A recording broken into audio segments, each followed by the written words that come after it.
Sophie Miller prit une profonde inspiration alors que le bus s'éloignait du dernier arrêt, et les hautes grilles en fer noir du manoir Blackwood apparurent, se dressant comme un rappel. Le monde à l'intérieur n'avait rien à voir avec le sien. Elle ajusta le bouton effiloché de son manteau usé, serrant le vieux sac en toile dans ses bras. À l'intérieur, une boîte à déjeuner faite maison, un carnet et les lettres d'offres d'emploi froissées qu'elle avait pliées et dépliées trop de fois. Son tout premier emploi de femme de ménage à temps plein. Le salaire de ce mois, s'il n'était pas déduit, suffirait tout juste à payer le prochain semestre de sa jeune sœur Mia. Le gardien appuya sur un bouton, et les lourdes portes s'ouvrirent. Un chemin de gravier s'étendait à l'infini vers la maison principale, flanquée de pelouses parfaitement entretenues et de rosiers importés sans une seule feuille égarée. Tout était impeccable, si impeccable que c'en était froid. Sophie se chuchota en marchant, ne renverse rien, ne trébuche pas, ne respire pas trop fort. Elle n'était pas sûre que, ne pas respirer trop fort, soit réellement dans la description de poste, mais la pression lui donnait l'impression que c'était la première règle d'or. La porte d'entrée s'ouvrit avant qu'elle ne puisse sonner. Madame Patel, la gouvernante, une femme d'âge moyen aux cheveux argentés soigneusement épinglés, scanna Sophie de la tête aux pieds d'un regard scrutateur, puis fit un signe de tête sec. À l'heure, bien, entrez. Le sol en marbre brillait comme un miroir sous leurs pieds. De grandes peintures abstraites étaient accrochées au mur. Beau, cher, anonyme. Pas de photos de famille, pas un seul visage souriant. Seulement la lueur froide des plafonniers et le tic-tac régulier d'une horloge de grand-père. Sophie frissonna. Pour une si grande maison, il semblait lui manquer la seule chose que sa minuscule chambre de 9 mètres carrés partagée avec Mia avait toujours eue. Des voix humaines. Madame Patel lui tendit un manuel relié en cuir. Lisez, mémorisez. Ne pas entrer dans la zone de travail du 2e étage après 21 heures. Ne pas ouvrir le salon de musique sans permission. Quand le maître est à la maison, restez silencieuse. Répondez brièvement. Ne le fixez pas. Ne posez pas de questions personnelles. Ne pas respirer trop fort, laissa échapper Sophie.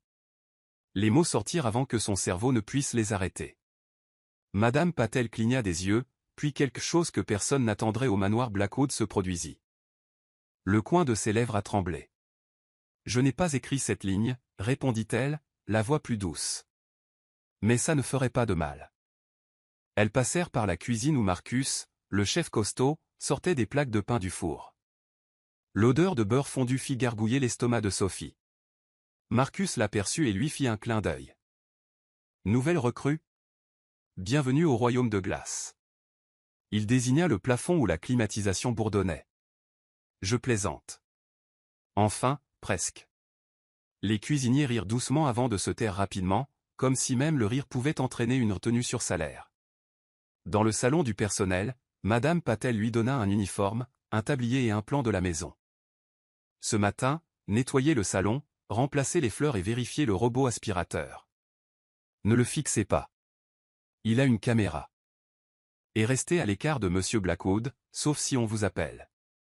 Ce nom sembla faire chuter la température de quelques degrés. Adrian Blackwood, milliardaire, jeune, sévère, occupé. Sophie avait lu en ligne avant d'arriver, un homme rarement vu dans la presse, célèbre pour ses décisions aussi froides que la glace, mais aussi tranchantes qu'un scalpel. Elle déglutit. Fais juste bien ton travail. Mesure chacun de tes pas. Elle se mit au travail avec un nettoyant pour vitres, un chiffon en bambou et des gants fins.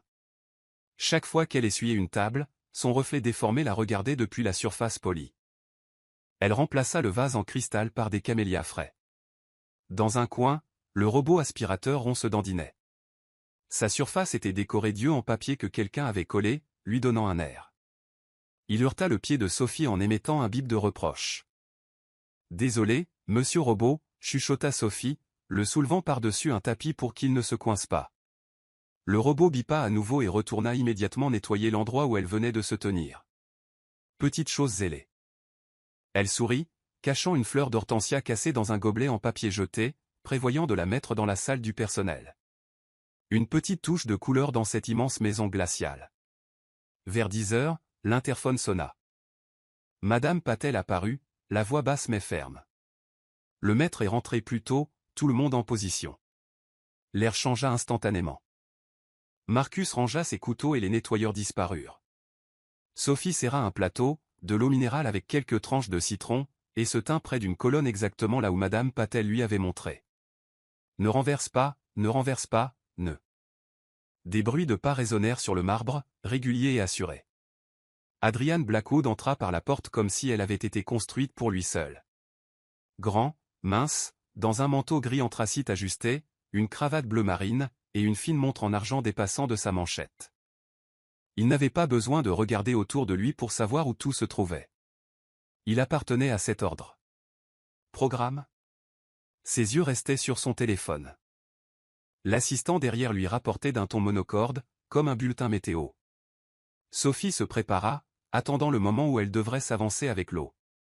Quand l'assistant s'arrêta, Madame Patel fit un signe. Sophie s'avança, les deux mains sur le plateau. « Monsieur, votre eau ?» Elle se figea. Le robot aspirateur vira soudainement devant elle comme un petit animal de compagnie réclamant de l'attention. Sophie paniqua et recula. Son talon se prit dans le bord du tapis. Le plateau bascula. Une tranche de citron tomba comme une fine lune dorée, suivie par le verre d'eau entier. En un instant, un liquide froid éclaboussa les chaussures noires et polies d'Adrian. Silence. Silence absolu. Même le robot s'arrêta, émettant un petit bip comme pour annoncer « accident inattendu ». Oh non. Sophie faillit s'effondrer, attrapant la serviette du plateau et tamponnant frénétiquement ses chaussures. « Je suis tellement désolé. Je suis désolé. Je paierai pour le polissage ou j'achèterai une nouvelle paire. Non, je ne peux pas me permettre une nouvelle paire, mais je peux les nettoyer tout de suite.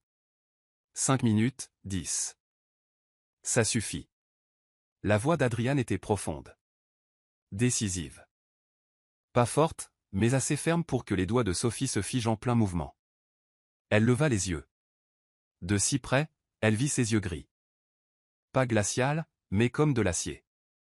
Froid parce qu'ils avaient été trop bien forgés. Pas parce qu'ils étaient nés ainsi. Levez-vous, continua-t-il. Sophie se releva si vite qu'elle faillit se cogner la tête contre son menton, puis recula en trébuchant. Je suis désolé. Elle avait perdu le compte du nombre de fois où elle l'avait dit. Et puis, comme pour se sauver, sa bouche laissa échapper quelque chose de ridicule. Au moins, vos chaussures ont été hydratées. Le cuir sec se fissure, malheureusement. Madame Patel toussa doucement. Probablement pour ravaler un rire. L'assistant resta bouche bée.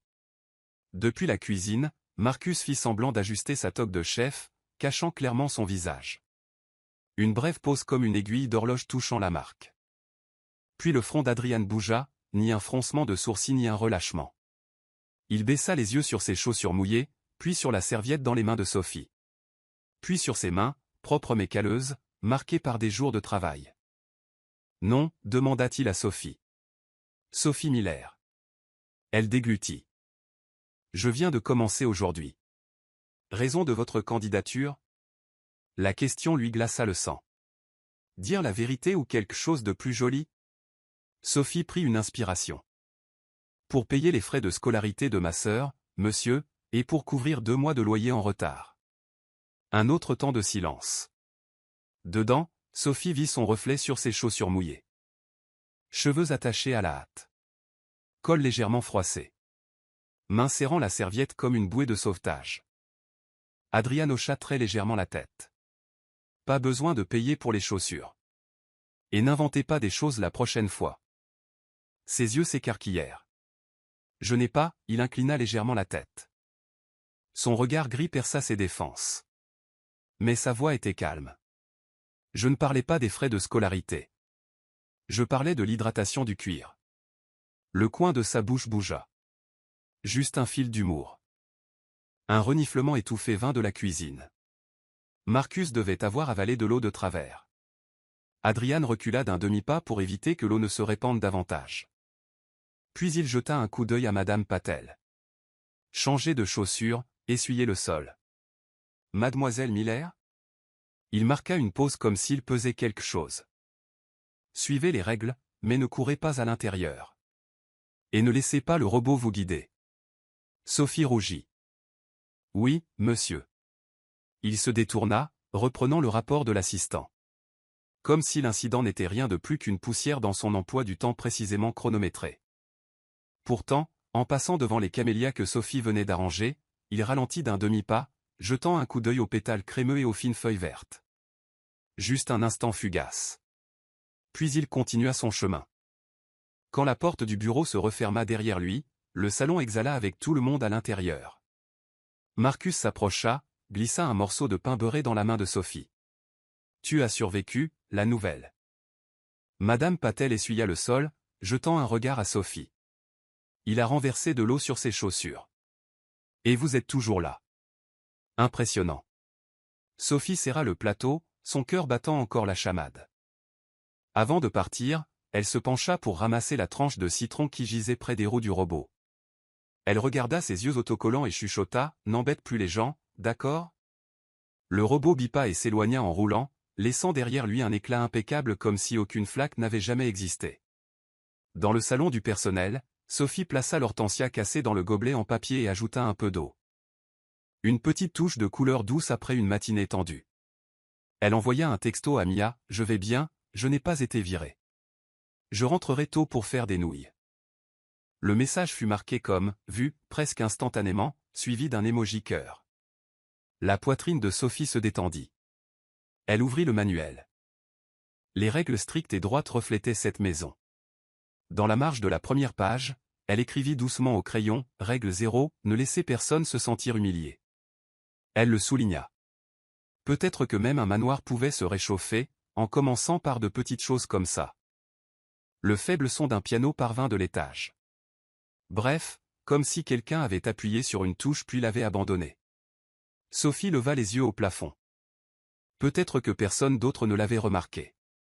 Mais pour elle, le son était comme un minuscule point d'exclamation à la fin de la journée. Cet endroit n'était pas complètement silencieux. Quelque part, quelqu'un s'exerçait, la vie était sonore. Sophie se leva et renoua les cordons de son tablier. Très bien, se dit-elle, ainsi qu'au robot qui se cachait dans le coin. Essayons de rendre cet endroit géant un peu moins froid, une pièce à la fois. Et elle retourna dans le salon, où la lumière s'étirait en longs reflets sur le marbre. Prête à recommencer. Plus prudente maintenant, mais aussi plus stable.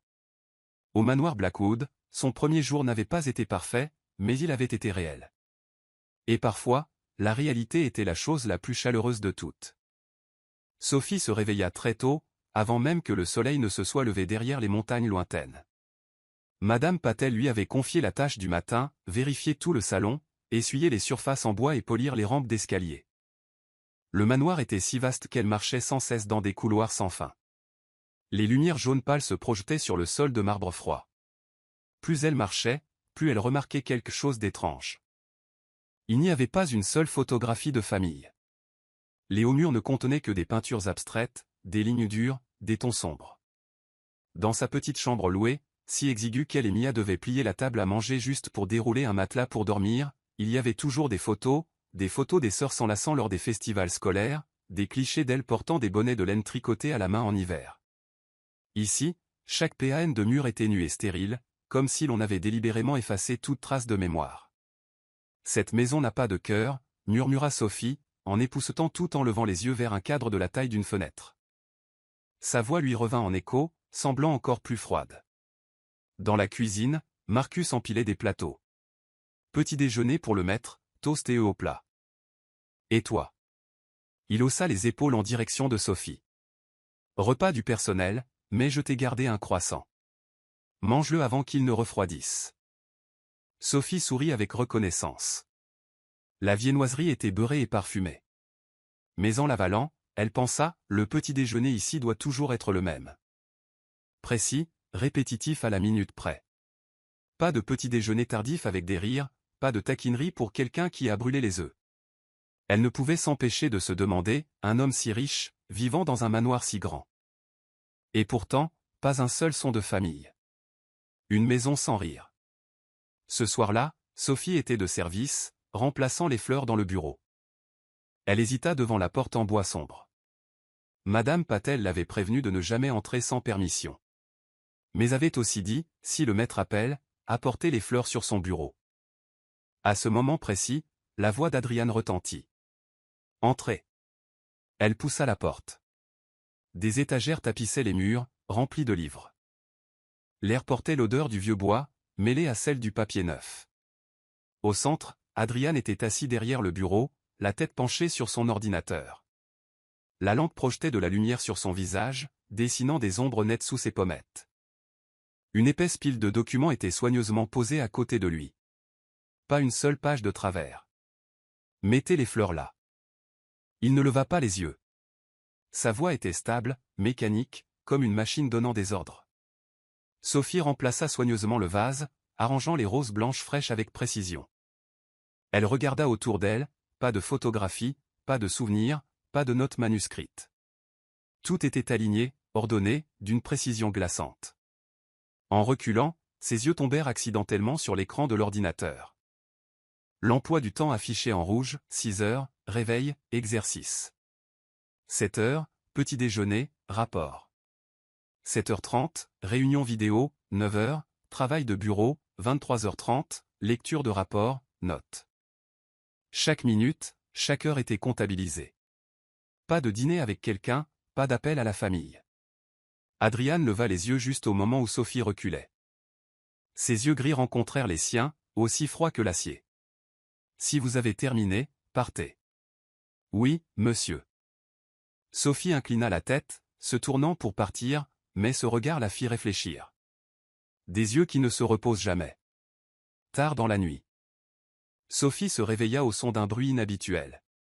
Elle sortit sur la pointe des pieds de la chambre du personnel, marchant silencieusement dans le couloir. Une faible lueur dorée filtrait de la fente de la porte du bureau au premier étage. La curiosité l'attira. Elle jeta un coup d'œil à l'intérieur. Adrian était toujours à son bureau. L'horloge indiquait près de 2 heures du matin. Sa cravate était enlevée, ses manches retroussées, mais ses yeux étaient fixés sur l'écran. Des piles de documents l'entouraient. Un café à moitié bu était posé sur le bureau.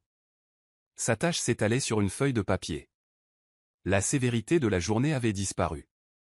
Son visage ne montrait plus que de l'épuisement. Ses cheveux étaient légèrement tombés, et des cernes sombres ombraient ses yeux. Sophie retint son souffle.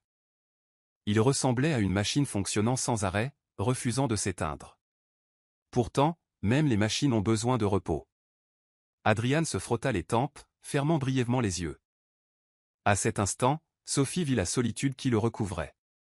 Pas d'amis, pas de famille, pas de rire nulle part dans cette vaste maison, seulement le grattement des stylos, le bruissement des papiers et le cliquetis monotone des touches. Sophie pensa soudain à Mia, sa petite sœur qui étudiait souvent en rigolant aux chansons sur son téléphone. Ce rire dans leur minuscule chambre avait toujours rendu tout l'espace lumineux.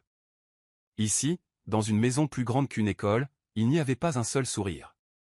Sa poitrine se serra, ainsi, l'homme le plus riche de la ville pouvait aussi être le plus pauvre dans ce qui comptait le plus. Le lendemain matin, Sophie plaça un petit vase dans le salon du personnel. Un hortensia bleu pâle, la fleur cassée qu'elle avait ramassée la veille. Tous ceux qui passaient s'arrêtaient, souriaient. Marcus dit, en regardant ça, cette maison a l'air un peu humaine. Sophie hocha la tête, ses yeux s'illuminant d'une résolution tranquille. Elle savait qu'elle n'était qu'une femme de ménage, quelqu'un que personne ne remarquait. Mais dans son cœur, un souhait prit racine. Si elle devait travailler ici, elle essaierait d'apporter de la chaleur dans cet endroit froid. Même si ce n'était qu'une fleur, un salut ou un sourire maladroit. Ce soir-là, en nettoyant le salon, Sophie vit accidentellement Adrian assis seul sur le long canapé. Pas de lumière, seulement l'obscurité du jardin au-delà de la vitre. Elle se figea, tenant son chiffon. « Qu'est-ce que vous faites là à attendre ?»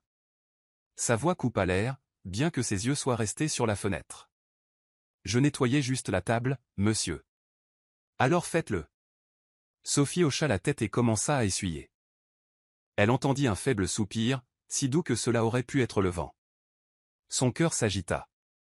Cet homme, extérieurement sévère et froid, portait une solitude si profonde que personne d'autre ne pouvait la voir.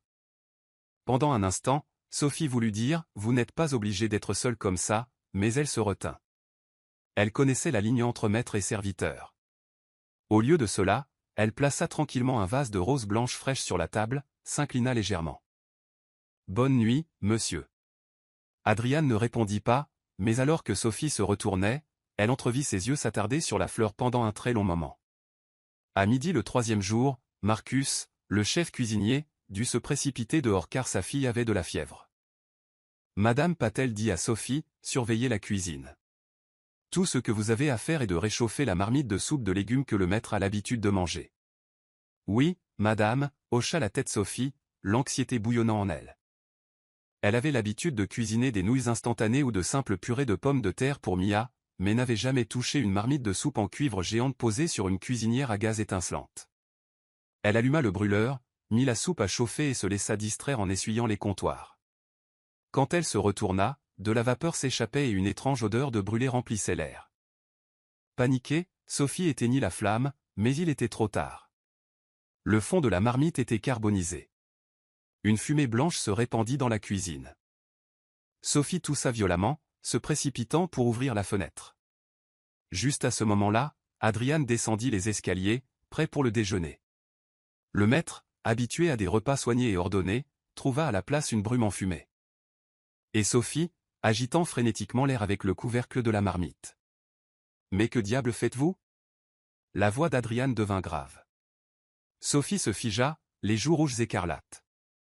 Puis, comme si son cerveau improvisait soudainement, elle laissa échapper, c'est un traitement thérapeutique à la soupe à la vapeur pour la santé. Au lieu de la manger, vous inhalez juste la fumée. C'est excellent pour détoxifier les poumons. La pièce devint silencieuse pendant un instant. L'assistant à proximité faillit s'étouffer. Madame Patel couvrit rapidement sa bouche d'une toux. Adrian la fixa, les lèvres pincées, puis l'inattendu se produisit. Il laissa échapper un rire discret, un vrai rire, pas un sourire social poli, mais le genre qui avait été enterré pendant des années. « Soupe à la vapeur », répéta-t-il, sa voix teintée de sarcasme et d'une légère amusement. Sophie hocha la tête furieusement, le visage sérieux comme si elle donnait une conférence. « Oui, monsieur, une nouvelle tendance bien-être, très à la mode. Si vous le souhaitez, demain je peux faire des recherches sur la thérapie à la vapeur de soupe au poulet. » La cuisine éclata de rire. Marcus venait de rentrer, et quand il entendit cette phrase, il s'effondra sur une chaise, se tenant le ventre. « Mon Dieu, je suis chef depuis des décennies, et c'est la première fois que j'entends parler de ce plat. » Adrian secoua la tête, prit un verre d'eau sur le comptoir et en but une gorgée, mais le sourire persistait sur ses lèvres. Après le déjeuner, quand les choses se furent calmées, Sophie emporta la marmite de « soupe à la vapeur » pour la laver, le cœur partagé entre l'embarras et le soulagement de ne pas avoir été renvoyé. Sur le balcon du deuxième étage, Adrian se tenait debout, regardant le jardin. Son assistant hésitait à côté de lui. « Monsieur, devrions-nous engager une nouvelle femme de ménage ?» Adrian resta silencieux un long moment. Dans son esprit, se rejouait l'image de la petite fille, les cheveux légèrement en désordre, le visage rouge de fumée, mais s'efforçant toujours de s'en sortir par une plaisanterie. Cette maladresse n'était pas calculée. Ce n'était pas le genre de fausse gentillesse destinée à gagner des faveurs. C'était authentique, instinctif. Il secoua la tête. Pas la peine. L'assistant fut surpris, mais Adrian n'offrit aucune explication supplémentaire. Ses yeux dérivèrent seulement vers la cour, où Sophie étendait le linge en fredonnant doucement un air joyeux. La mélodie flottait avec la brise comme un rayon de soleil se glissant dans une maison qui avait longtemps manqué de rire. Cette nuit-là, après que tout le monde se soit couché, Adrian retourna à son bureau. Il prit son stylo pour signer des contrats, mais sa main s'arrêta. La cuisine enfumée, la voix troublée de Sophie déclarant la thérapie à la soupe à la vapeur, se rejouait dans son esprit. Un léger sourire, fugace mais réel, toucha ses lèvres. Adrian réalisa alors, depuis combien de temps n'avait-il pas souri comme ça? Pendant des années, ses sourires avaient été réservés aux actionnaires et aux poignées de main lors des cocktails. Mais celui-ci, naturel, inattendu, était venu d'une femme de ménage maladroite. Il se pencha en arrière dans son fauteuil, les yeux levés au plafond. Dans le vaste manoir, enveloppé d'un silence infini, il se surprit à murmurer, une maison avec des rires. Ce soir-là, le manoir Blackwood était illuminé, tant à l'intérieur qu'à l'extérieur. Les invités parlaient avec des phrases polies, levaient leurs verres pour porter des toasts, mais leurs yeux n'étaient fixés que sur Adrian. L'homme dont les décisions étaient de verre, pouvait faire grimper leur fortune de millions d'un seul signe de tête. Il se tenait là, grand dans un smoking noir, un verre de vin rouge tourbillonnant dans sa main, hochant la tête à chaque salutation, à chaque poignée de main. Mais Sophie remarqua que ce sourire n'atteignait jamais ses yeux. Lorsque la grande porte se referma enfin, la vaste pièce ne resta qu'avec une lumière douce et quelques membres du personnel en train de nettoyer. Adrian se retourna, s'éloignant avec de la lassitude dans sa démarche, une pensée traversa son esprit. Cette fille, est-elle vraiment différente? Dans sa vie, Adrian avait rencontré bien trop de personnes qui essayaient de gagner ses faveurs. Certaines voulaient de l'argent, d'autres du prestige. Même le personnel de sa propre maison manœuvrait parfois pour attirer son attention. Mais Sophie, maladroite, gauche, lâchant des choses qui n'avaient aucun sens. Était-ce vraiment qui elle était, ou juste un autre jeu d'actrice? Il avait l'intention de le découvrir.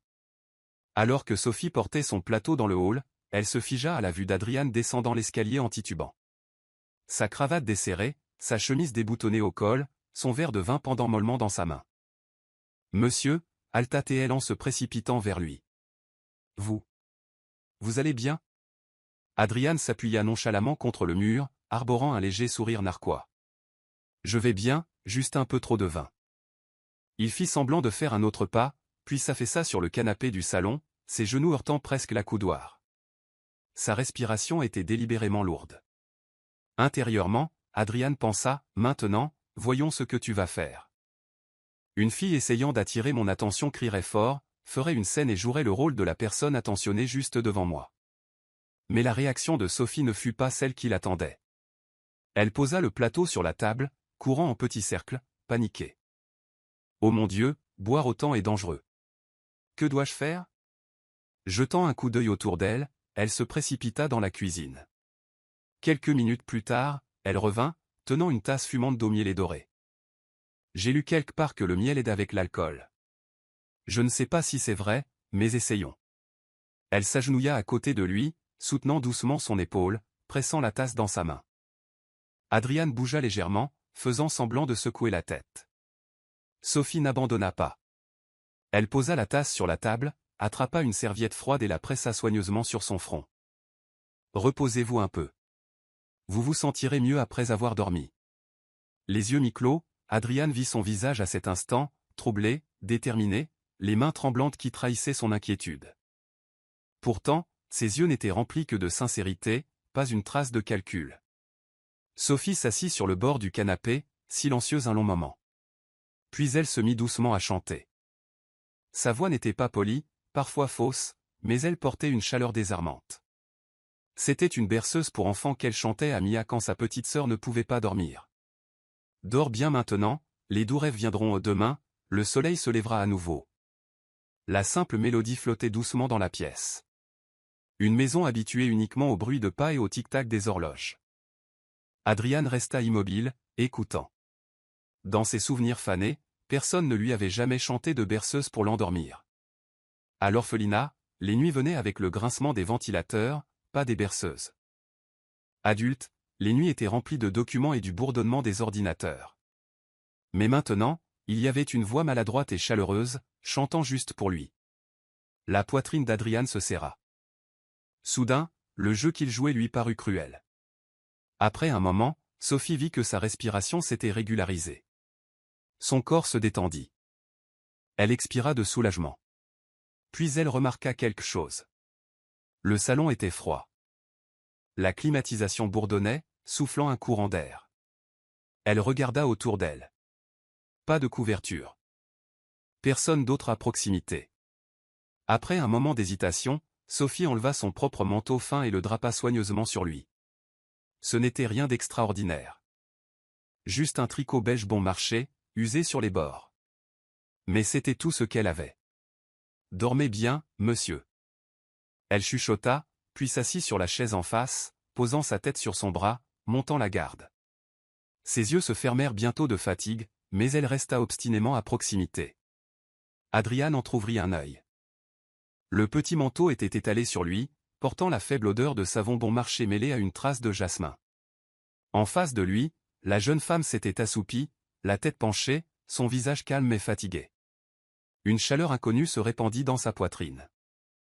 Pendant des années, il n'avait laissé personne s'approcher. Et pourtant, elle était là. Sans prétention, sans mise en scène, s'inquiétant sincèrement pour lui comme s'il n'était qu'un homme ordinaire ayant besoin de soins. Il laissa échapper un léger soupir et referma les yeux. Extérieurement, il restait calme. Mais à l'intérieur, une petite porte s'était ouverte. À l'aube, Sophie se réveilla en sursaut. Son petit manteau en tricot avait été soigneusement plié sur la coudoir du canapé et Adrian n'était nulle part en vue. Sur la table se trouvait la tasse d'eau mielée, à moitié vide, placée soigneusement à sa place. Son cœur manqua un battement. S'était-il réveillé pendant la nuit? Serait-il en colère qu'elle ait outrepassé ses droits? Madame Patel entra, jeta un coup d'œil à la scène et esquissa le plus léger des sourires, un sourire rare que Sophie n'avait jamais vu auparavant. Le maître est monté. Vous avez bien fait, Miller. Sophie expira de soulagement, ramassant son manteau. Il tenait encore une trace de chaleur. Elle ne savait pas que. À l'étage, dans son bureau, Adrian était assis près de la fenêtre, son doigt effleurant le bord de la tasse de miel. Sur son visage, une fois de plus, vacillait le plus léger des sourires. Cet après-midi-là, le ciel était gris, blanc comme une page vierge. Le manoir Blackwood était si calme que Sophie pouvait entendre la tête de la serpillière taper légèrement contre le pied du meuble. Elle venait de finir de nettoyer le couloir du premier étage lorsqu'un bruit fracassant éclata du bureau, suivi du son de papier s'effondrant comme des vagues. Son cœur sursauta. Elle se précipita et poussa la porte entr'ouverte. Adrian était à genoux à côté de la bibliothèque, une pile de lourds documents s'étant renversée. Le bord tranchant en bois avait heurté son épaule gauche. Sa chemise blanche était de travers, 2 boutons arrachés.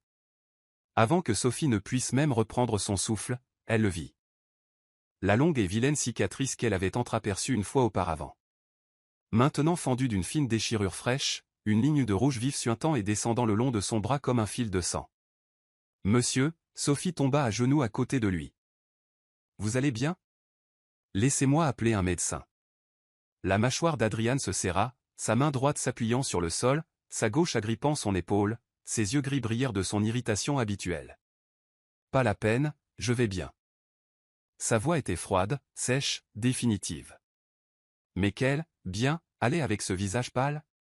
Sophie se pencha plus près, vit le sang se répandre plus vite. Sans hésiter, elle se releva d'un bond. « Alors je vais chercher la trousse de premier secours tout de suite. »« Pas la peine, » gronda Théil, le visage s'assombrissant. « C'est juste une vieille blessure. » Une vieille blessure qui vient de se rouvrir, la réponse de Sophie n'était pas forte mais stable. Restez immobile, ça ne prendra que quelques minutes. Elle sortit en trombe et revint en moins de 30 secondes, portant une trousse de premier secours dans une main et une serviette propre et une solution saline dans l'autre. Adrian était toujours assis là, la mâchoire serrée, de petites perles de sueur sur ses tempes. Sur le sol, des gouttes de sang brillaient comme des notes discordantes sur le bois sombre. Sophie ouvrit la trousse, déchirant de la gaze stérile. « Le désinfectant va piquer un peu. »« Je suis désolé d'avance, » murmura-t-elle. « Je vous ai dit que ce n'est pas nécessaire, » dit-il entre ses dents serrées, les yeux détournés. Les mains de Sophie s'arrêtèrent brièvement. Puis elle rencontra son regard, sa voix plus douce. « Je sais que vous n'aimez pas que l'on touche à vos affaires privées, mais ce saignement n'est pas privé. » Elle pressa doucement la gaze contre la déchirure, ses mains stables comme lorsqu'elle pansait les genoux écorchés de Mia. « De plus, si ça imbibe votre chemise, le tissu tirera sur la peau. Ça fera encore plus mal. » Adrian resta silencieux. Son menton s'inclina légèrement, presque comme le plus léger des hochements de tête. Sophie glissa une serviette sous son épaule et rinça la plaie avec une solution saline. Ses doigts se crispèrent davantage. L'odeur d'antiseptique emplit l'air, vive et propre. Essayez de respirer lentement, chuchota Sophie autant pour elle-même que pour lui. Inspirez, expirez. Elle travailla avec soin, séchant la peau déchirée, posant une compresse de gaz, puis la fixant avec du ruban adhésif.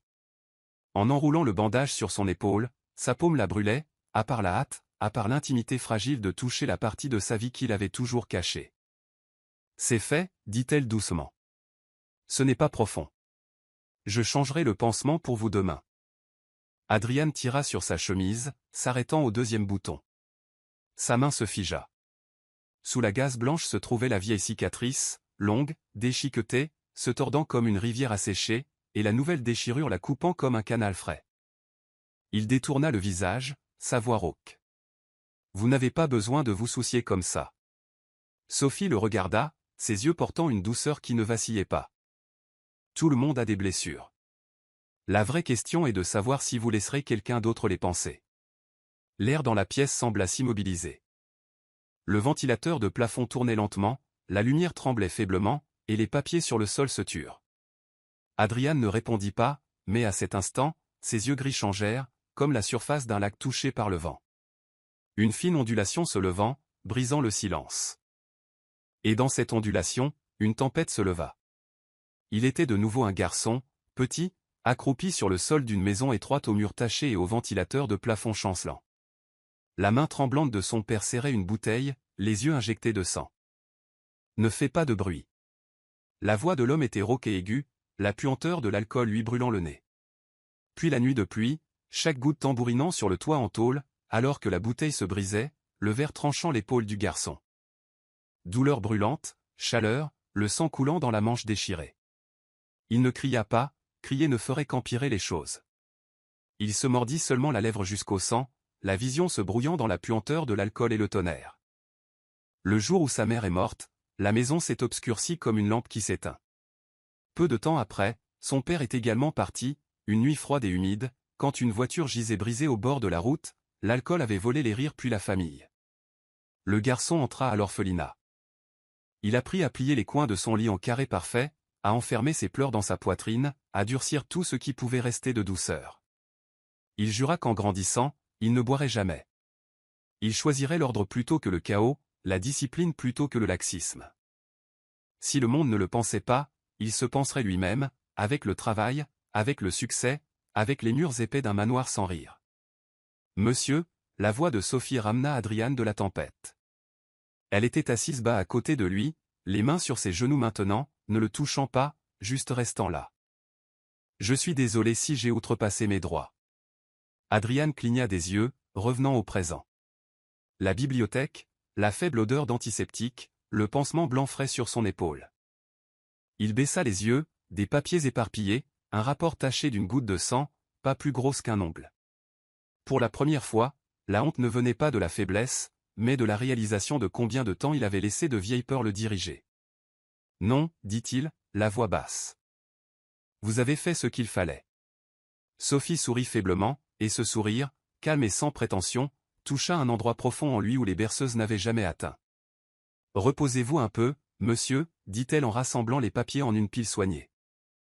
Je vais nettoyer le sang et vous faire une tasse de miel chaud, pas pour guérir une gueule de bois. Elle marqua une pause, se rappelant la fausse ivresse de la nuit dernière, ses yeux brillants de malice, juste pour soulager la douleur. Adrian se figea, puis l'ombre d'un sourire effleura ses lèvres, il hocha la tête. Sophie sortit discrètement, la porte se refermant doucement, la pièce retomba dans le silence.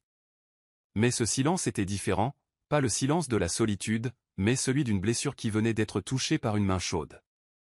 Il leva les doigts vers le bord du pansement, sans appuyer, juste pour sentir. Puis, dans un nouvel instinct, il se leva, prit un chiffon humide et essuya lui-même les gouttes de sang sur le sol. Il n'appela personne, il était toujours seul, mais pas aussi perdu qu'avant. Le petit geste était un aveu murmuré. Certaines choses ne peuvent pas être faites seules pour toujours. Sophie revint avec la tasse de miel, la posant sur le bureau, la vapeur s'enroulant, portant sa douce saveur, une présence presque étrangère dans cette maison. Merci, dit Adrian. De rien, monsieur. Sophie hésita, puis prit une inspiration, ajoutant courageusement. Je ne poserai pas de questions sur votre passé, mais si un jour vous avez besoin de quelqu'un pour écouter, je serai là. Dans les yeux d'Adrian, un nuage se déplaça, révélant une fine bande de ciel, il ne promit rien, n'expliqua rien, il ne la repoussa simplement pas, d'accord, dit-il. Sophie s'inclina légèrement et sortit. Juste avant que la porte ne se ferme, le robot aspirateur rond entra en roulant, bipa une fois et s'arrêta sur l'endroit qui venait d'être nettoyé du sang. Sophie lui tapota le front. Ne fais pas de problème aujourd'hui, monsieur Robot. Les choses font juste un peu moins mal ici. La porte se referma. Adrian leva la tasse et but une gorgée. Le miel chaud coula dans sa gorge, se répandant dans sa poitrine, s'infiltrant dans la cicatrice cachée sous son pansement frais. Dehors, le ciel restait gris, mais à l'intérieur, la lumière pâle de la lampe semblait plus chaude. La déchirure guérirait, la vieille cicatrice resterait, mais peut-être moins déchiquetée si on s'en occupait. Et peut-être, pensa-t-il en posant la tasse, qu'il était temps d'apprendre une nouvelle leçon. Toutes les blessures n'ont pas besoin d'être cachées, et tous les pansements ne sont pas de la gaze. Parfois, c'est un mot calme, un doux sourire, une tasse de miel et la présence silencieuse d'une fille maladroite et patiente qui sait exactement quand poser sa main. Vous suivez toujours l'histoire? Si cette histoire vous a trouvé en dehors de Soul Stories, nous vous invitons à la maison, là où chaque conte touchant commence avec vérité, espoir et cœur. Ce matin-là, le ciel était aussi clair qu'un verre fraîchement poli. Sophie transportait une boîte de linge de table vers le garage arrière lorsqu'elle tomba sur un spectacle curieux. Un petit camion garé à la porte latérale, son chauffeur déchargeant activement des boîtes en carton scellées. Sur leur côté était imprimé « Orphelinat au Pavane, district de Riverside ». Elle s'arrêta, intriguée. Les déménageurs travaillaient en silence, sans faire d'histoire. Le secret de tout cela donna à Sophie l'impression d'être entrée accidentellement dans quelque chose qu'elle n'était pas censée voir. « Qu'est-ce que c'est » chuchota-t-elle. Un des membres du personnel de cuisine secoua la tête et murmura. « Rien d'inhabituel, mais ne posez pas de questions. Le maître n'aime pas se vanter. » Sophie pencha la tête. Les boîtes étaient soigneusement étiquetées. Les maternisés, fournitures scolaires, jouets, couvertures chaudes et chaussures pour enfants. Un poids s'installa dans sa poitrine. L'image d'Adrian, froid et sévère, s'estompa. Remplacée par une autre vérité. Il envoyait tranquillement de la chaleur dans le monde. Il ne laissait simplement personne le voir. Cet après-midi-là, lorsque Madame Patel demanda à Sophie d'apporter des fleurs fraîches au garage, elle aperçut Adrian debout à côté d'une élégante voiture noire. Il était habillé simplement d'une chemise sans cravate, le visage pensif alors qu'il signait un manifeste. Sophie resta en arrière, craignant de déranger, mais le vent porta les mots du responsable logistique. Comme d'habitude, nous livrerons directement à l'orphelinat. La liste d'aujourd'hui comprend un ensemble informatique, des livres de langue et quelques boîtes de médicaments contre le rhume. Adrian ne fit qu'un petit signe de tête, puis se détourna. Alors que le véhicule sortait par la porte, Sophie se glissa sur un autre chemin, le cœur battant à l'idée qu'elle pourrait être surprise en train de regarder. Dans son esprit, une question résonnait. Pourquoi un homme qui insiste sur le fait qu'il n'a besoin de personne s'occuperait-il tranquillement d'enfants qu'il ne connaît même pas? Le lendemain, alors que Sophie arrangeait les fleurs dans le salon, Madame Patel dit soudainement, « Miller, venez avec moi. » Elles montèrent dans une camionnette grise. Sophie n'eut même pas le temps de demander avant que la camionnette ne quitte les rues animées pour se diriger vers une banlieue plus pauvre. Finalement, elle s'arrêta devant une grille en fer délavé. Orphelinat au Pavane. Des enfants en pulls usés sortirent en courant, riant vivement en voyant Madame Patel. Certains coururent en cercle autour de la camionnette, poussant des cris de joie en apercevant les boîtes. « Posez-les là-bas. Les enfants attendent. » Madame Patel dirigeait les déménageurs. Sophie regardait, la poitrine serrée. Un garçon serrait une paire de chaussures neuves, courant et riant. Une petite fille était assise tranquillement avec un livre d'images, les yeux pétillants. D'autres se disputaient joyeusement des paquets de biscuits comme s'ils étaient un trésor. Le maître? C'est lui qui envoie tout ça, chuchota Sophie. Madame Patel hésita un instant, puis hocha la tête. Oui, tous les mois. Mais il ne met jamais son nom dessus. Sophie agrippa l'ourlet de son manteau, une chaleur étrange montant en elle. Dans le vieux bâtiment carrelé, une femme aux cheveux argentés apparut, son sourire doux. Elle serra Madame Patel dans ses bras, puis son regard s'attarda sur Sophie. Une nouvelle? Oui, je suis Sophie. Je suis Green, directrice de l'orphelinat. Madame Green fit visiter Sophie, expliquant au fur et à mesure. Adrian est lié à cet endroit depuis longtemps, enfant, lui aussi n'avait personne. Après la mort de ses parents, il a été transféré dans un autre orphelinat. Mais parfois, il venait encore ici pour aider. Les yeux de Sophie s'écarquillèrent. Il a grandi dans un orphelinat? Madame Green hocha la tête, le regard lointain. Il était calme, se cachant souvent dans le coin lecture. Mais je me souviens clairement de ses yeux, fiers, mais insupportablement seuls. Chaque pas qu'il fait maintenant, il l'a construit de ses propres mains. Le cœur de Sophie se serra. Les pièces du puzzle commencèrent à s'assembler. La froideur, les règles rigides, les nuits de travail sans fin, tout cela n'était qu'une armure pour le garçon orphelin qu'il avait été. Une petite fille aux cheveux bruns, les joues barbouillées, s'approcha de Sophie, lui tendant un dessin au crayon de couleur. Une maison au toit rouge à l'intérieur de laquelle se tenait un grand homme et plusieurs enfants. « Mademoiselle, c'est la maison de mes rêves, chuchota T.L. J'ai aussi dessiné Monsieur Adrian. Il envoie toujours des choses.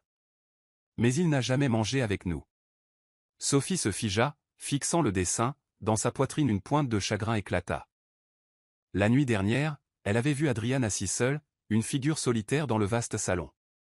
Et maintenant, à travers les yeux de ses enfants, elle comprenait encore plus. Il aspirait à une maison pleine de rire, mais il n'osait jamais y entrer. Sur le chemin du retour au manoir, Sophie portait un océan de pensées dans sa poitrine. Cette nuit-là, elle plaça discrètement une petite plante en pot dans le couloir près du bureau, avec une note manuscrite « Chaque maison a besoin d'un peu de couleur, non pas pour se vanter, mais pour nous rappeler qu'il y a toujours quelqu'un qui nous attend à la maison. » Elle ne signa pas de son nom. Le lendemain matin, la fleur était toujours là, mais la note avait disparu. Dans le bureau d'Adrian, les habituelles roses blanches restaient sur le bureau. Pourtant, dans le coin le plus éloigné, Sophie remarqua que son petit pot avait été soigneusement placé, non jeté. Elle sourit. Peut-être qu'Adrian avait compris. Cette nuit-là, Adrian s'assit de nouveau seul. Mais cette fois, son regard s'attarda sur la petite fleur. La déchirure sur son épaule s'était apaisée. Les souvenirs le tourmentaient encore. Mais les rires des enfants à Opaven semblaient repousser l'obscurité.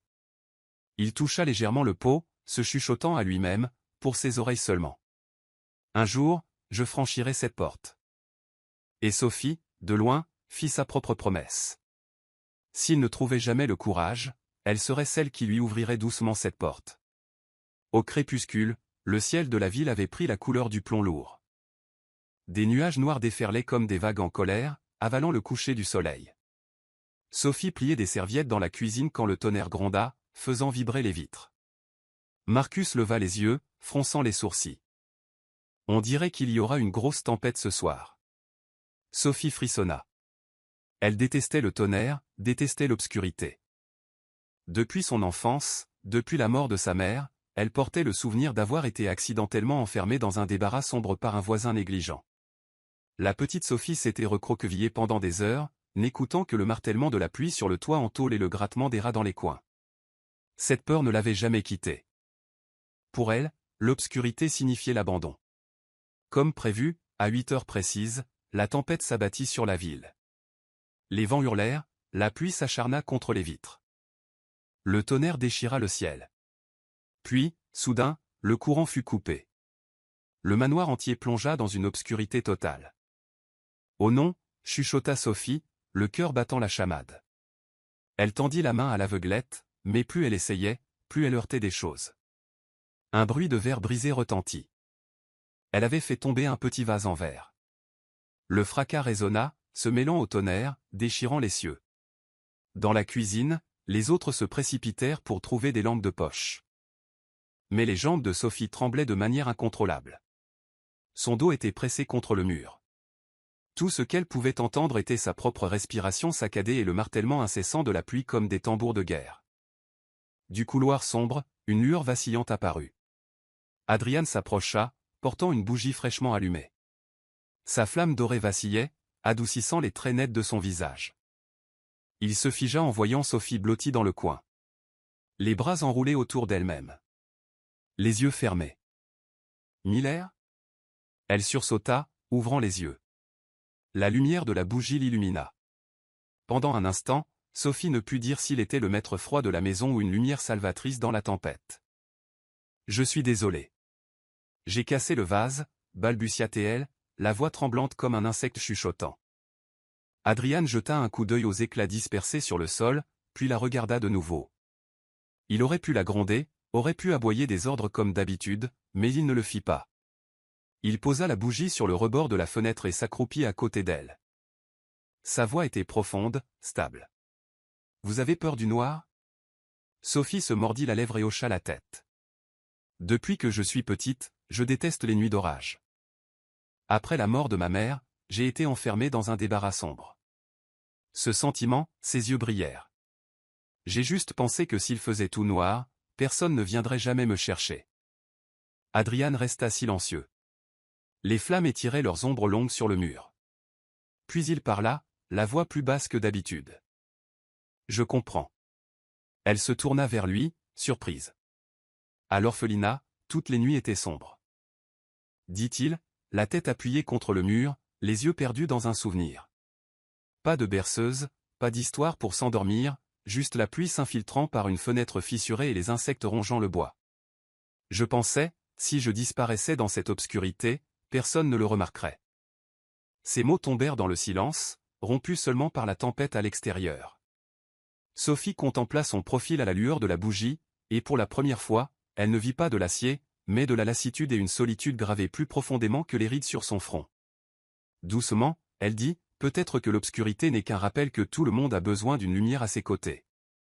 Adrian se tourna, ses yeux gris rencontrant les siens. Plus un regard évaluateur, juste deux âmes nues, face à face dans leur peur privée. Un autre coup de tonnerre fit craquer le ciel. Sophie sursauta, agrippant instinctivement sa manche. Elle se retira aussitôt. Je suis désolé, mais Adrian ne la repoussa pas. Il laissa sa main reposer légèrement sur la sienne, puis resserra doucement sa prise. Un petit geste, mais pour Sophie, c'était une ancre contre la fureur de la tempête. Il murmura, personne ici n'est laissé pour compte, vous non plus. Le cœur de Sophie s'emballa. Elle réalisa que sous l'armure de froideur, Adrian était toujours cet orphelin qui tremblait autrefois dans le noir, et à sa manière, il cherchait aussi une main à tenir. Ils restèrent assis ensemble en silence. La bougie projetait leurs ombres côte à côte sur le mur, une grande, une petite, mais pour la première fois, aucun des deux n'était seul. Dehors, la pluie se calma, et le tonnerre gronda plus loin. Les lumières vacillèrent, puis le courant revint, et les plafonniers inondèrent la pièce d'une lueur blanche et froide. Sophie cligna des yeux à la luminosité, tandis qu'Adrian se pencha en avant et souffla la bougie. « Bien, dit-il en se levant. Il lui tendit la main. « Allez, levez-vous. » Sophie plaça sa main dans la sienne. Cette fois, il ne la lâcha pas immédiatement, mais l'aida à se stabiliser complètement. Dans ce bref instant, elle sentit la chaleur sûre de sa paume. Elle sourit maladroitement. « Merci d'être resté. » Adrian la regarda pendant quelques secondes, les yeux plus profonds que d'habitude. Puis il hocha simplement la tête, la voix basse. « Parfois, la seule chose dont nous avons besoin, c'est de quelqu'un qui ne s'en va pas dans le noir. » Cette nuit-là, Sophie retourna dans sa chambre, le cœur battant encore, non pas de peur, mais d'autre chose. Et Adrian, dans son bureau, se tenait silencieusement devant le petit pot de fleurs que Sophie avait placé quelques jours plus tôt. Il toucha doucement un pétale, pensant, peut-être qu'il est temps de laisser entrer un peu de lumière, même par la plus petite fissure. La tempête à l'extérieur était passée, mais les tempêtes à l'intérieur d'eux avaient commencé à trouver un nouveau rythme, non pas de rage, mais de réconfort tranquille. Au manoir Blackwood, il y avait une rare tradition maintenue année après année. Le jour de l'anniversaire d'Adrian, le maître invitait tout le personnel à dîner ensemble dans la salle de banquet. Ce n'était pas une affaire somptueuse avec du champagne et des chandeliers, mais un repas simple, suffisant pour que chacun se sente appartenir à cette maison aussi. Quand Marcus en parla à Sophie, ses yeux s'écarquillèrent. Un milliardaire qui n'organise pas de gala avec du vin, mais s'assied pour manger du poulet rôti avec son personnel. Marcus haussa simplement les épaules en souriant. C'est le jeune maître. Honnêtement, personne ne sait s'il apprécie même, mais chaque année, il continue. Sophie resta silencieuse. Les anniversaires pour elle et Mia avaient toujours signifié un minuscule gâteau acheté à la hâte. Une bougie plantée dedans et un chant bruyant pour que ça paraisse plus grand que ça ne l'était. Elle n'avait jamais imaginé qu'un homme comme Adrian puisse même avoir un anniversaire, et sûrement pour lui, ce jour était aussi froid que n'importe quel autre.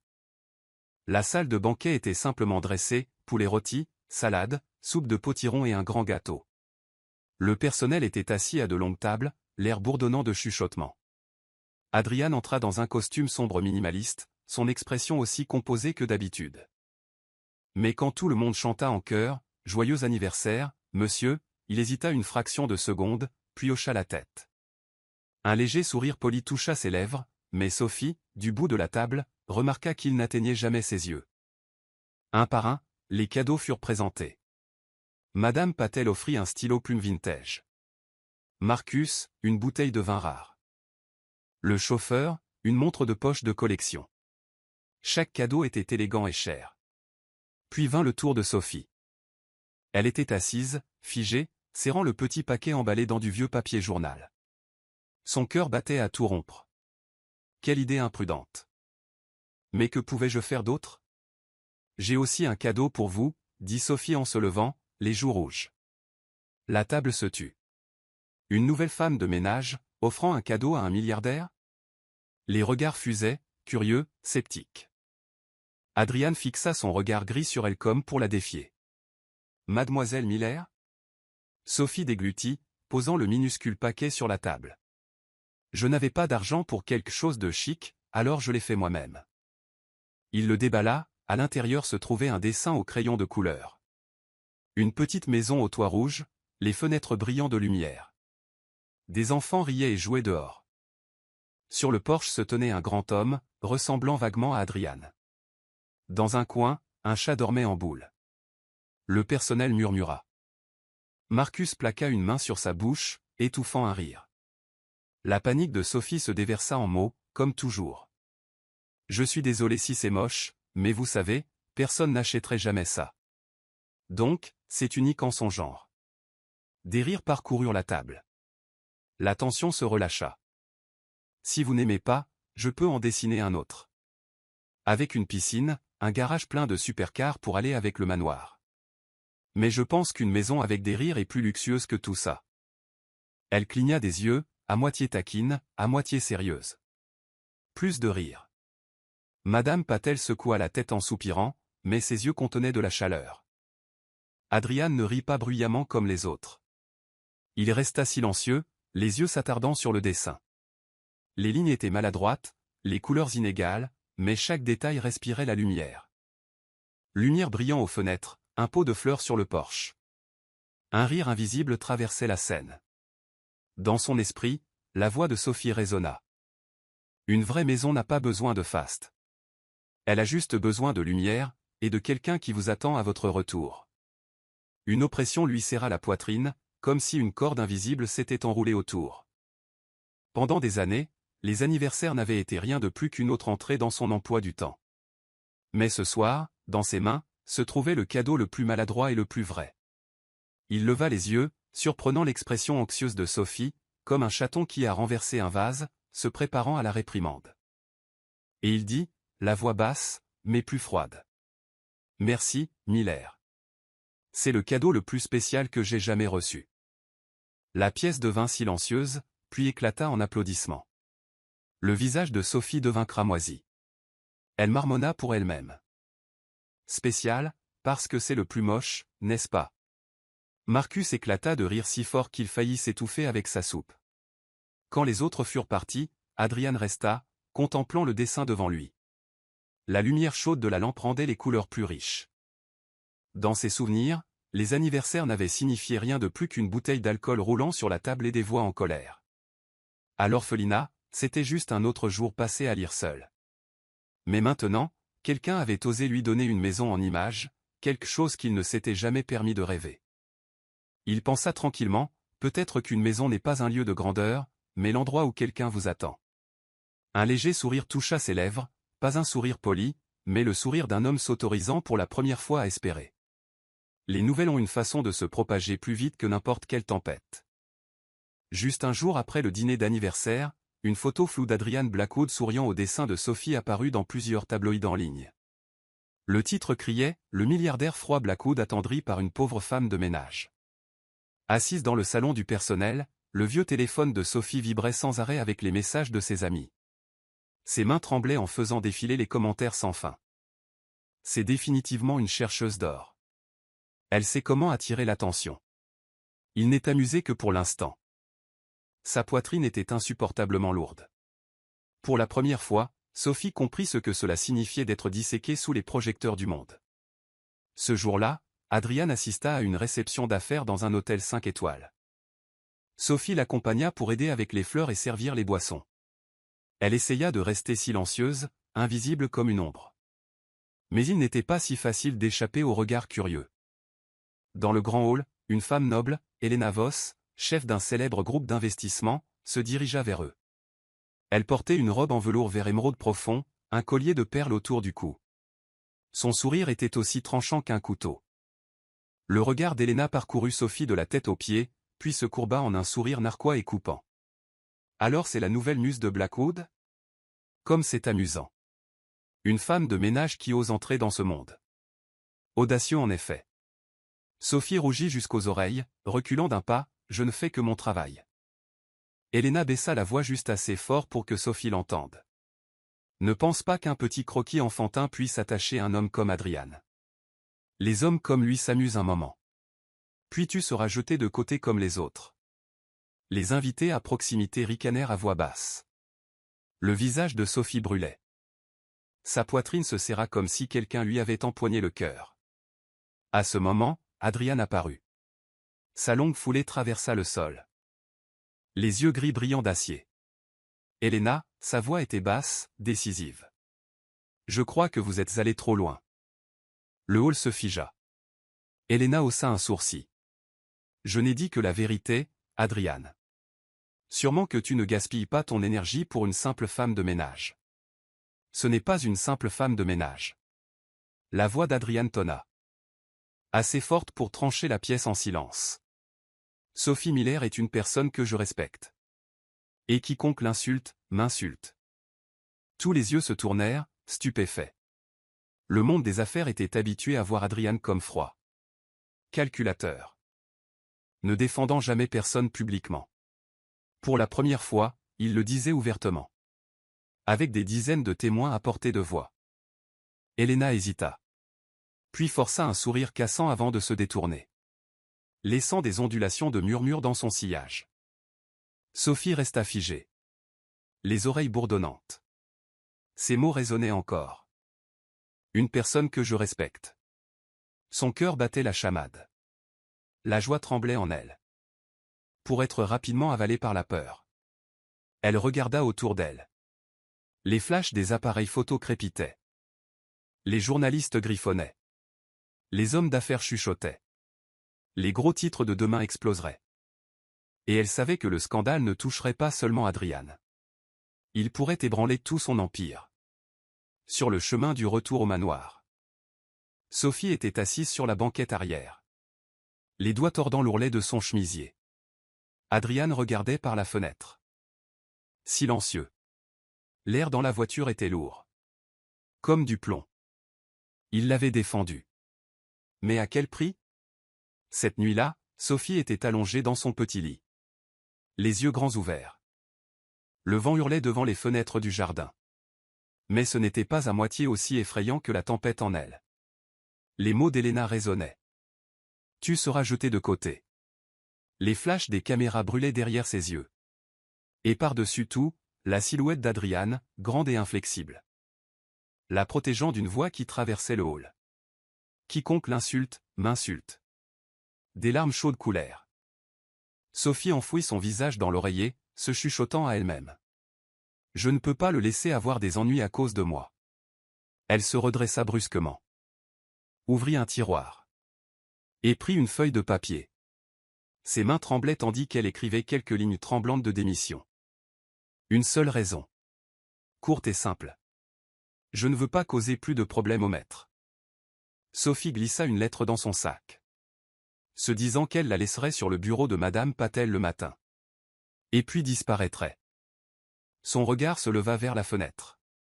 Elle se souvint du petit dessin qu'elle avait autrefois donné à Adrian. Maintenant accroché bien en vue dans le salon. Cette pensée fit couler de nouvelles larmes.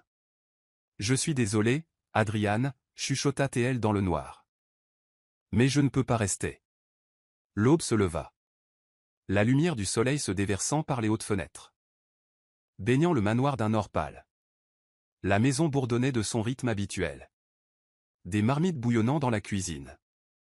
Des tuyaux sifflant dans le jardin. Mais le cœur de Sophie était aussi lourd qu'une pierre. Dans son sac en tissu usé se trouvait une lettre de démission soigneusement pliée. Elle marcha lentement dans le couloir.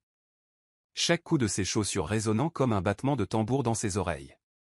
À chaque pas, elle voulait s'arrêter. Mais elle se força à continuer, se chuchotant intérieurement.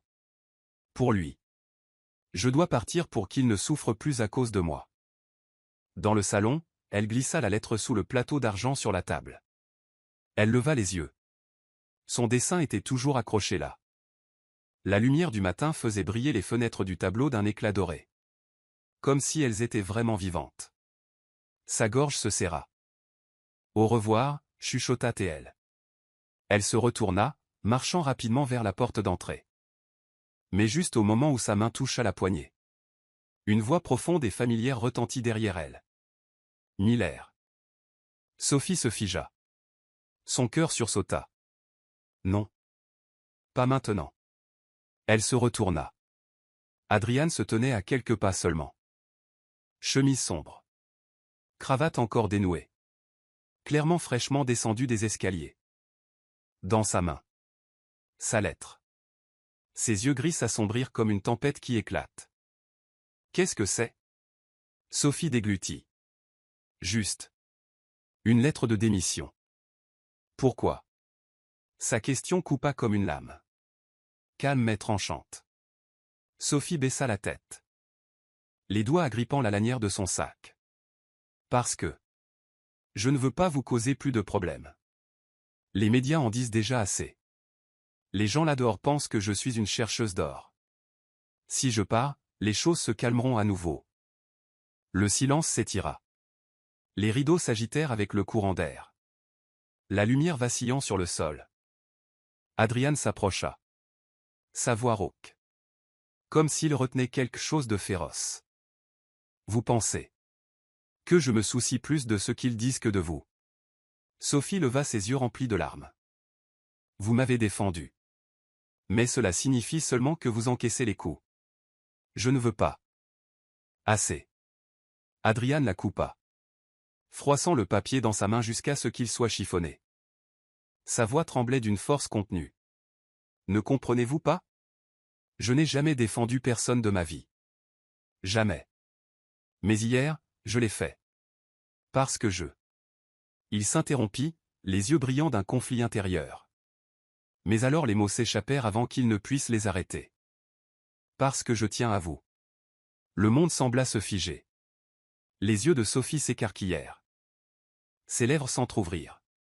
Mais aucun mot ne vint. Adrian lui-même resta stupéfait. Il ne s'attendait pas à le dire à voix haute. À cet instant, son armure de froideur se fissura. Exposant un cœur nu et sans défense. Il détourna le visage. Mais il ne se rétracta pas. Sa voix était plus basse, plus stable. Si vous partez, je perdrai la seule chose qui me fait croire que cet endroit pourrait un jour être un foyer. Des larmes coulèrent sur les joues de Sophie. Elle n'avait jamais imaginé qu'un homme comme Adrian. Discipliné comme l'acier. Froid comme le marbre. Puisse dire de tels mots. Elle laissa échapper un rire tremblant à travers ses larmes. Maladroite et ironique à sa manière. Vous réalisez que vous venez de me faire une déclaration? Adrian se retourna. Les yeux gris brillants. Bien que son ton restât contrôlé. Si vous voulez appeler ça comme ça. Alors appelez ça comme ça. Sophie s'essuya les joues du revers de la main. La voix tremblante. Je n'ai rien. Pas d'argent. Pas de statut. Les seules choses que je peux offrir sont de la soupe brûlée et des croquis désordonnés. Vous n'avez pas besoin de quelqu'un comme moi. Adrian s'approcha. Se tenant directement devant elle. Sa main effleura la lanière du sac qu'elle serrait. Faux. Ces choses m'ont fait rire. Et j'avais oublié comment rire jusqu'à vous. Ces mots résonnèrent profondément. Gravés directement dans la poitrine de Sophie. Dehors, le soleil montait plus haut. Inondant le grand hall de lumière. Sophie regarda dans ses yeux. Plus froid maintenant, mais ouvert. Sincère. Elle hocha faiblement la tête, chuchotant. Je resterai. Un sourire fugace courba les lèvres d'Adrian. Il laissa la lettre froissée glisser de sa main. Tombant sur le sol. Bien. Parce que je ne vous permettrai pas de partir. Sophie laissa échapper un rire mouillé. Vous êtes vraiment autoritaire, vous savez ça. Adrian haussa légèrement les épaules. Je le suis, mais seulement avec vous. Ils restèrent là. La lumière du soleil filtrant par les hautes fenêtres. Leurs mains n'étant toujours pas complètement séparées. Dans un manoir autrefois si froid. Vint enfin un matin non seulement brillant de lumière, mais avec une confession. Sans défense et indéniable. Qui changea tout. Et Sophie le sentit. Le tournant était arrivé. Le monde extérieur pouvait être cruel. Mais à ce moment-là, ils avaient choisi de rester ensemble. Un dimanche matin, au lieu de s'enfermer dans son bureau comme d'habitude. Adrian apparut dans le garage en simple chemise. Sans cravate. Sophie fut stupéfaite de le voir se préparer à partir avec plusieurs boîtes soigneusement empilées. Monsieur. Où allez-vous aujourd'hui? À l'orphelinat aux Pavènes, répondit-il brièvement. Puis après une pause. Voulez-vous venir? Le cœur de Sophie bondit. Elle hocha la tête si vite qu'elle ressemblait à une enfant invitée à une foire. Lorsque la voiture arriva, les enfants sortirent en courant, poussant des cris de joie en l'entourant. Sophie s'assit immédiatement en tailleur sur le sol, dessinant des moustaches sur leur visage, transformant chaque enfant en chaton ou en tigre. La cour résonnait de rire. Adrian resta en retrait, observant. Ses lèvres se courbèrent faiblement. Quelques journalistes présents capturèrent ce moment. Le milliardaire notoirement froid souriant en regardant une jeune femme de ménage maladroite jouer avec des enfants. Le lendemain, les gros titres se répandirent partout. Adrian Blackwood. Le milliardaire de glace. Et la fille de la bonne volonté. Le couple en or de la gentillesse. Cette fois, au lieu de moquerie, le public fut inondé d'éloges. Lisant les commentaires sur un vieux téléphone. Sophie gloussa. Ils nous appellent le couple en or maintenant. Mais je pense que c'est juste parce que leur fait un grand bruit quand on le frappe. Pas parce que nous sommes classe. Adrian la regarda, réprimant un rire. Au fond de lui, il savait. C'était cette voix effrontée qui rendait son monde plus léger.